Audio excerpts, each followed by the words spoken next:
Welcome children. Let me discuss some questions of exercise 8.2 based on midpoint theorem and its converse. आइए question number 4 लेते हैं exercise 8.2 का। क्वेश्चन है ABCD is a trapezium. Trapezium हम जानते हैं कि ऐसा क्वाड्रिलेटरल होता है जिसकी one pair of opposite side parallel होती हैं, in which AB is parallel to DC। तो हमें दिया गया है AB जो है वो DC के पैरेलल है। BD is a diagonal, BD is a diagonal and E is the midpoint of AD और साइड AD का midpoint हमें E दिया गया है। A line is drawn through E, E से हमने एक लाइन बनाई parallel to AB, so this is the line, it is parallel to AB intersecting BC at F। ये लाइन BC को F पे इंटरसेक्ट कर रहा है। Show that F is the midpoint of BC। तो हमें प्रूव करना है कि जो F है वो BC का मिड पॉइंट है। तो let we take the figure. सबसे पहले हम कंसिडर करते हैं ट्राइंगल DAB को। ये जो लाइन EF है, सपोज ये EF DB को एक पॉइंट G पे इंटरसेक्ट करे। This point is G। Now let we go for the proof. अब देखिए इसका प्रूफ कैसे होगा, हम इसको ऐसे समझते हैं। सबसे पहले ट्राइंगल लीजिए DAB। अब हमें गिवन है कि EF is parallel to AB।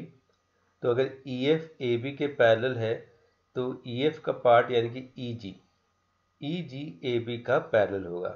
अब आप इस फिगर को ऐसे समझ सकते हैं, एक ट्राइंगल है आपका DAB,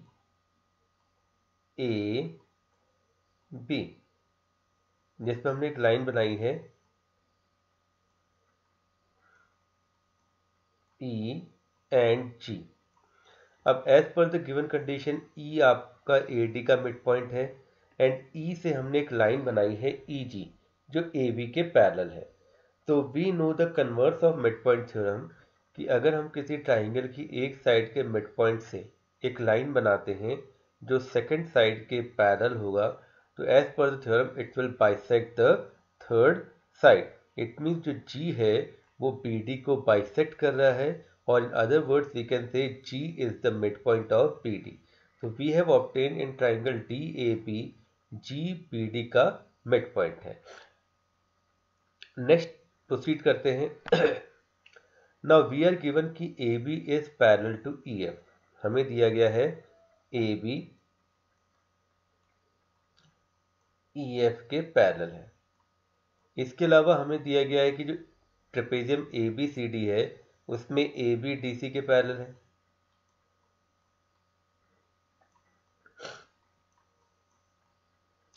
तो अगर हम इन दोनों रिजल्ट्स को देखें, AB EF के ही पैरेलल है, AB DC के ही पैरेलल है, it means these two parts are parallel to each other. So we can write DC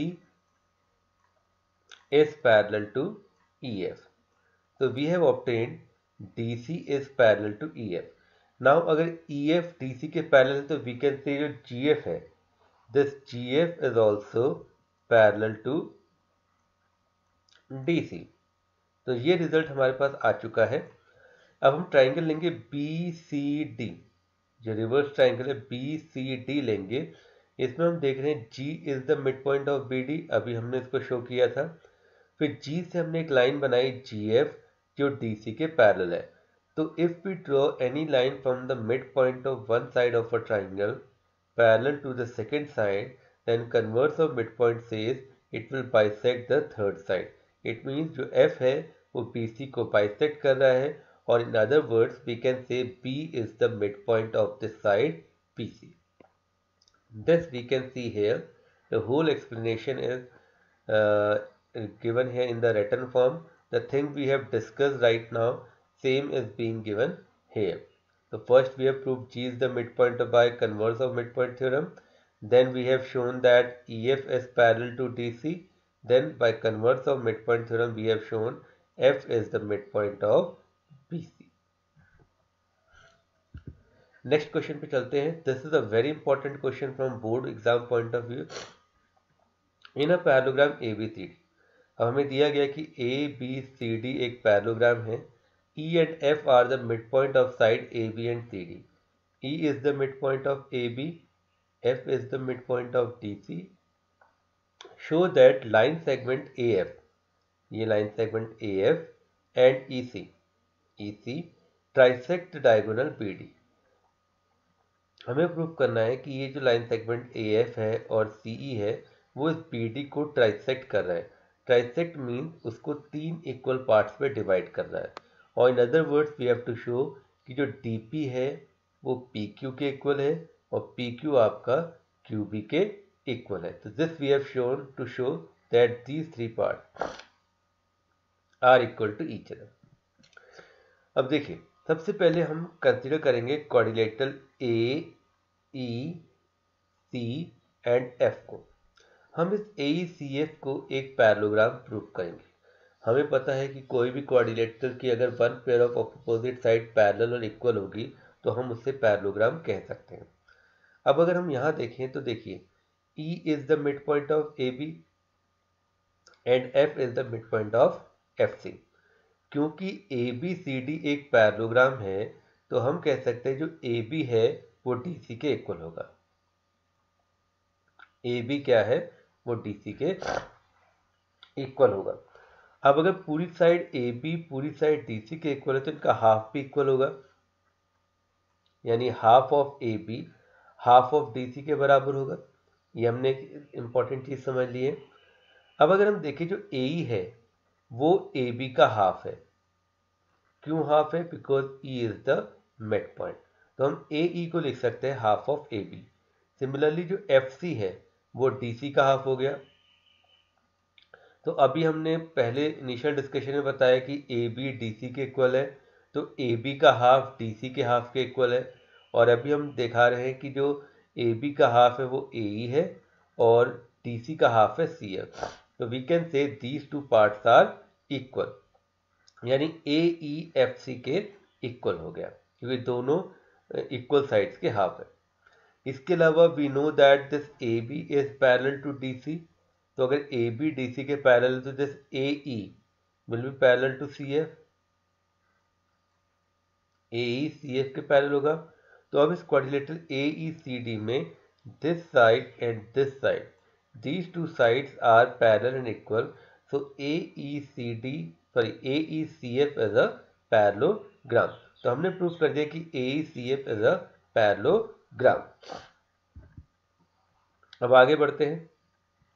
अब AECF एक पैरेललोग्राम है तो वी कैन से जो AF है AF EC के पैरेलल हो जाएगी because opposite sides of a parallelogram are parallel. तो AF is parallel to CE and if AF is parallel to CE, then now take the triangle DCQ। Now let me take the triangle DCQ। इस वाले triangle में अगर हम देखें तो AF EC के parallel है, तो AF का पार्ट यानी कि PF और EC का पार्ट यानी कि QC, यानी PF और QC भी आपस में पैरेलल होंगे। तो इन ट्राइंगल DQC, इस वाले ट्राइंगल में आप देख सकते हैं कि F is the mid point of DC। F से आप एक लाइन बना रहे हैं FP जो QC के पैरेलल है। तो अगर हम किसी साइड के मिड पॉइंट ट्राइंगल में किसी साइड के मिड पॉइंट से एक लाइन बनाते हैं जो दूसरी साइड के पैरेलल होता है तो वो थर्ड साइड को क्या करेगा, बाइसेक्ट करेगा। इट मीन जो P है वो DQ को बाइसेक्ट कर रहा है यानी कि उसका मिड पॉइंट है। तो we can say this DP is equals to PQ। तो हमें एक रिजल्ट मिल गया है DP equals to PQ। Similarly हम ट्राइंगल लेंगे ABP।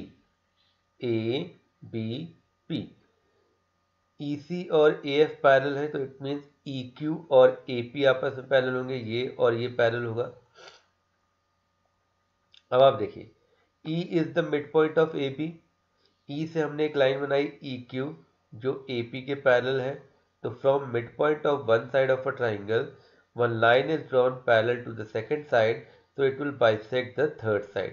यानी कि जो Q है वो PB को बाइसेक्ट करेगा या Q जो है वो PB का मिड पॉइंट हो जाएगा।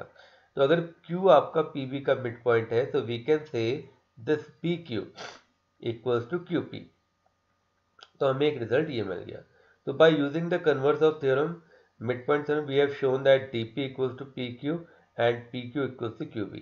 अगर हम इन दोनों रिजल्ट्स को कंपेयर करें तो दोनों में PQ कॉमन आ रहा है, तो we can write these three parts are equal, that is DP equals to, these three parts are equal, DP equals to PQ equals to BQ। तो तीनों पार्ट एक दूसरे के इक्वल हो गए।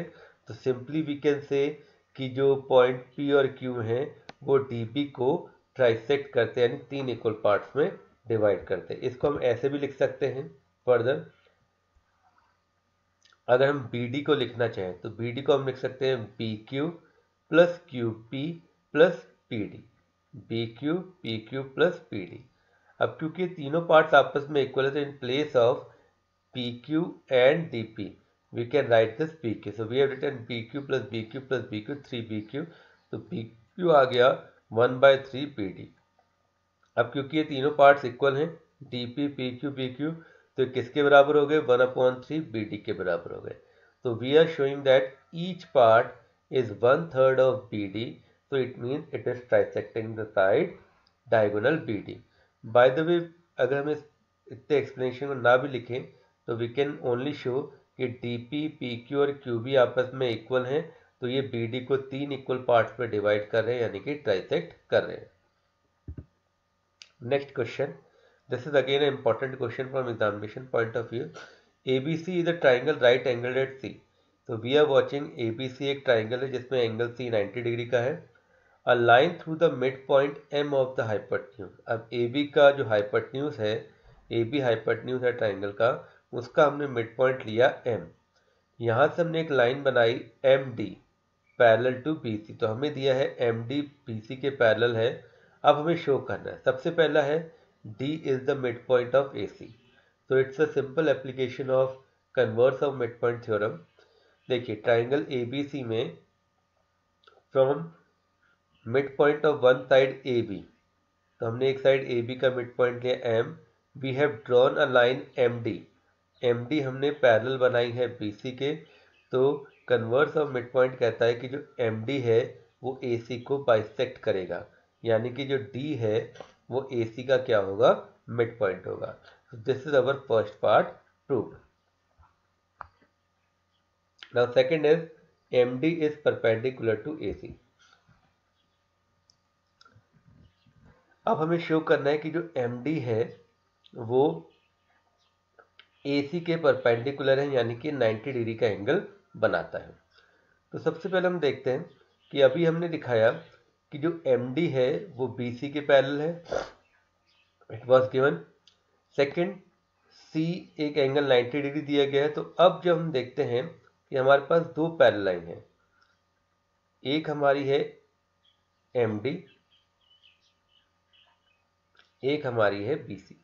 ये दो पैरेलल लाइन है, इसमें एक ट्रांसवर्सन हमारी ऐसे आ रही है जो यहाँ पर है AC।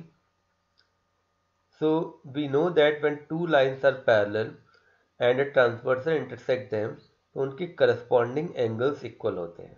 तो एंगल C हमें 90 डिग्री दिया गया है, तो आप इसका अगर करस्पॉन्डिंग देखना चाहें तो दिस एंगल, ये एंगल इसका क्या होगा, करस्पॉन्डिंग एंगल होगा।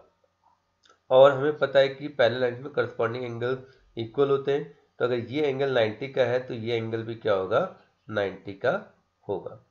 तो व्हाट इट मीन, इसका मतलब ये हुआ कि जो MD है वो AC के साथ 90 डिग्री का एंगल बना रहा है, और अगर 190 है तो 2 भी 90 होगा लीनियर पेयर से, बिकॉज 1 और 2 का सम 180 होता है। एक एंगल 90 है तो दूसरा भी 90 होगा। तो MD जो AC पे एंगल बना रहा है 1 और 2 दोनों 90 डिग्री के हैं। तो we can say MD is perpendicular to AC। This is our second result. Now third result में हमें शो करना है कि CM equals to MA equals to half of AB। CM, ये CM है AM है, इसको हमें हाफ ऑफ AB के इक्वल प्रूव करना है। तो इसको प्रूव करने के लिए हम दो ट्राइंगल लेंगे जिनको हम कॉन्ग्रुएंट प्रूव करेंगे, triangle MDA MDC। Now this triangle and this triangle we are going to prove congruent. कैसे प्रूव करेंगे देखिए, हम दिखा चुके हैं D is a mid point, तो इसका मतलब AD और DC आपस में इक्वल होगा। Then we have shown right now angle 1 angle 2 के equal है 90 degree. Then we can see this MD is common to both the triangles. So we can see the criteria side angle side. Side angle side, तो two triangles are congruent, और जब दो triangle congruent होते हैं तो उनके corresponding parts क्या होते हैं, इक्वल होते हैं बाय CP/CD। तो we can say AM equals to CM। तो ये साइड AM और CM आपस में क्या हो जाएंगे, इक्वल हो जाएंगे। तो we have seen AM equal to CM by CP/CD। अब आप देखिए M जो था हमें गिवन था AB का मिड पॉइंट है, तो जब M AB का मिड पॉइंट है तो हम लिख सकते हैं जो AM है वो AB का हाफ होगा। AM जो है वो AB का हाफ होगा। अब आप इन दो रिजल्ट्स को देखिए, AM CM के इक्वल है, AM CM के इक्वल है, और जो AM है वो AB का हाफ है। तो कैन वी राइट दिस कि AM और CM दोनों AB का हाफ होंगे? Yes, we can write this. So this is our required result. So this way we can prove this question. So these are the some uses of midpoint theorem and its converse. Thank you.